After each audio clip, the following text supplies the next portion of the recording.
नमस्कार, स्वागत है आपका यूपी तक पर। मैं हूं कुमार अभिषेक और हम हाजिर हैं सुबह की सुर्खियां लेकर। जी हां, वो सुर्खियां जो आज दिन भर चर्चा में रहने वाली हैं, वो सुर्खियां जिन खबरों से आपका हो सकता है सरोकार, और वो सुर्खियां जो बनी है अखबारों की सुर्खियां। तो जानते हैं क्या है सुबह की खबरों की ये सुर्खियां। तो आज वो खबरें जो आज दिन भर चर्चा में रहने वाली हैं, उसमें एक खबर भारत नेपाल सीमा की। जी हां, बहराइच में बकायदा जो एसएसबी है उसने ये कहा है कि तकरीबन 35 से 37 ऐसे संदिग्ध लोग हैं जिन लोगों के बारे में माना जा रहा है कि इन्होंने नेपाल पहुंचे हैं, ये पाकिस्तानी संदिग्ध हैं और कभी भी भारत के भीतर घुसकर खास करके उत्तर प्रदेश में कुछ बड़ा करने वाले हैं। जी हां, पूरे दिन कल बहराइच में बकायदा अभियान चलाया है एसएसबी ने। आज एसएसबी और नेपाल की सेना दोनों मिलकर के इस अभियान को चलाने वाली है। जो मुख्य खतरा है, दरअसल कहा यह जा रहा है कि पाकिस्तान समर्थित कुछ ऐसे तत्व जो कि नेपाल में इस वक्त घुसे हुए हैं, उनके निशाने पर अयोध्या, काशी और मथुरा के मंदिर और वहाँ की व्यवस्थाएं हो सकती हैं। और इसको देखते हुए ही सबसे ज़्यादा जो नज़रें हैं वो इस वक्त टिकी हुई हैं। तो सेंसिटिव पूरा इलाका है। आपको बताएं कि अभी हाल में ही योगी सरकार ने अभियान चला करके जो इंडो नेपाल बॉर्डर है उत्तर प्रदेश में, बहराइच, श्रावस्ती, महाराजगंज, गोंडा, इस तरह के जितने जिले हैं, लखीमपुर खीरी, पीलीभीत, सभी जगहों पर कैंपेन चलाकर उन्होंने बॉर्डर में सरकारी जमीनों पर जो बने हुए अवैध मस्जिद और मदरसे और इस तरह के धार्मिक स्ट्रक्चर थे, सबको हटवाया है। अब ये बात आ रही है कि कुछ असामाजिक तत्व, कुछ आतंकी जैसे लोग उत्तर प्रदेश में घुसने की फिराक में है और इसे लेकर के बॉर्डर इलाकों में सघन अभियान तेज किया जा रहा है। मुख्यमंत्री योगी आदित्यनाथ आज अयोध्या में होंगे और वहां उनके कई कार्यक्रम हैं। आज भी कॉम्बिंग ऑपरेशन चल रहा है, तो इस पर नजर रखी जा रही है कि कहीं कोई ऐसे वैसे तत्व उत्तर प्रदेश में घुस न सकें। दूसरी जो बड़ी खबर है वो ये है कि एक दिन पहले, यानी कि एक रात पहले, जब तेज आंधी, पानी, बरसात जो आई थी, उसकी वजह से मौतों का आंकड़ा बहुत बढ़ा है। आंधी बारिश से जो तबाही हुई है उसमें 51 लोगों की मौत हुई है, जिसमें कि बताया जा रहा है कि पूरे प्रदेश में आंधी और तूफान से पेड़ गिरे, लोगों के टिन के छतें उड़ी हैं, कई जगह दीवारें गिरी हैं, बिजली के खंभे गिरे, इससे बिजली आपूर्ति बाधित हुई है और मौतें भी कई हुई हैं। और सबसे ज़्यादा जो प्रभावित इलाके हैं वो पश्चिमी उत्तर प्रदेश के कुछ जिले हैं। इसके अलावा कानपुर और बुंदेलखंड में मौतें हुई हैं, बिजली भी गिरी है।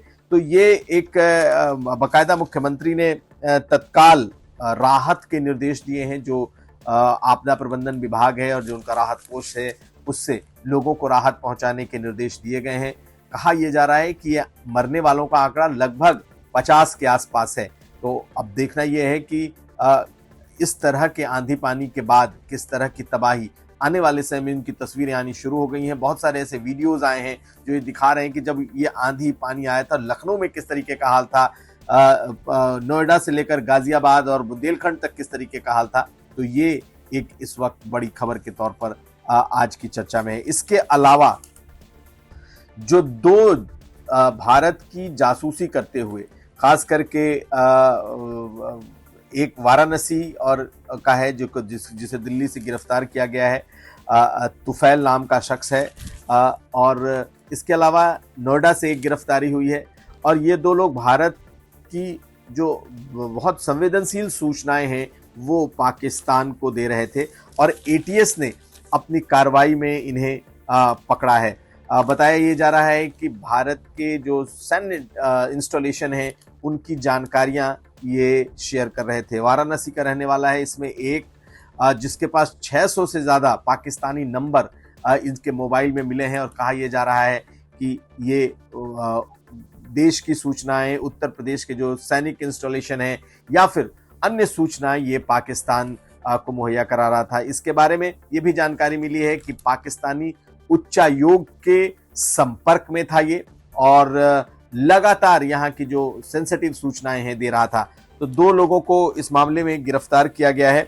और अगर हम आपको बताएं तो हारून और तुफैल ये 2 लोग हैं, और एक सैन्य कर्मी की इन नंबरों के साथ वो पाकिस्तानी सैन्य कर्मी की पत्नी के संपर्क में था, ऐसा बताया गया है।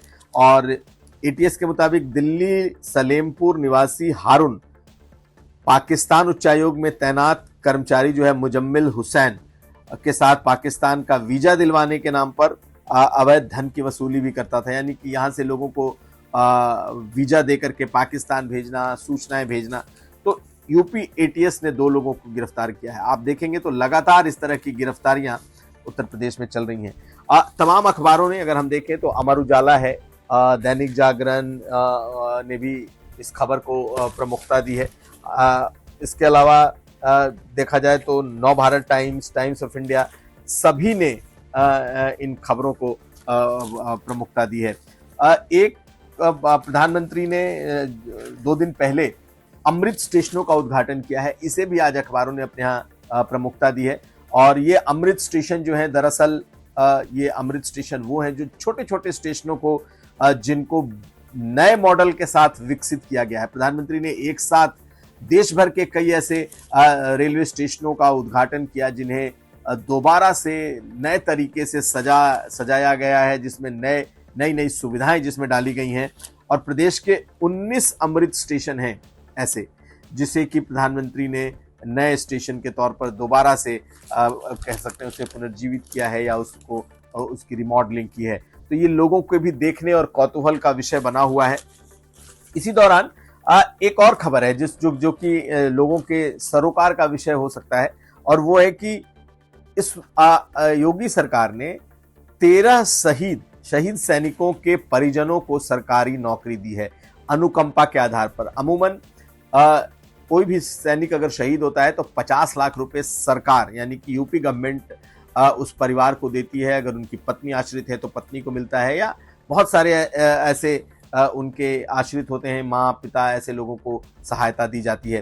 साथ साथ सरकारी नौकरी का भी ऐलान होता है। तो पहली बार एक साथ 13 सैनिकों को सरकारी नौकरी मिली है। सैनिक कल्याण बोर्ड जो लखनऊ में स्थित है, वहाँ ये सहायताएं, ये नौकरियां दी गई हैं। आपको मैं बता दूं, जैसे 13 सैनिकों को अनुकंपा के आधार पर ये नौकरियां दी गई हैं। और इसमें देखा जाए तो देवरिया निवासी कैप्टन अंशुमान सिंह के भाई घनश्याम सिंह को राजधानी में सैनिक कल्याण निदेशालय में नियुक्ति दी गई है। एटा निवासी भूपेंद्र सिंह की पत्नी सारिका को फर्रुखाबाद में, वो 2020 में शहीद हुए थे, उनको नौकरियां दी गई हैं। इसके अलावा नायब सूबेदार बबन यादव की बेटी प्रिया यादव को लखनऊ निदेशालय में नौकरी दी गई है। इसके अलावा करण कुमार की पत्नी अंजू को इटावा में नौकरी दी गई है। तो इसी तरीके से मथुरा के निवासी हवलदार विनोद कुमार की बेटी शशि कुमारी को नौकरी दी गई है। लालजी यादव के बेटे सत्यम यादव को प्रतापगढ़ में नौकरी दी गई है। और नितिन कुमार की पत्नी माला को नौकरी दी गई। तो बहुत सारे ऐसे नाम हैं जिन्होंने शहादत दी थी हाल के सालों में, पिछले 3, 4, 5 सालों में, जिनके परिजन अनुकंपा के आधार पर उस नौकरी का इंतजार कर रहे थे। तो वो नौकरियां योगी सरकार ने दी हैं। तो सुबह की सुर्खियों में आज इतना ही। दिन भर की खबरों पर हमारी नजर बनी रहेगी।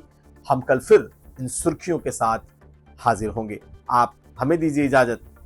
देखते रहिए यूपी तक। आपको अगर हमारा ये वीडियो अच्छा लगे तो लाइक करें, शेयर करें और चैनल को सब्सक्राइब जरूर करें।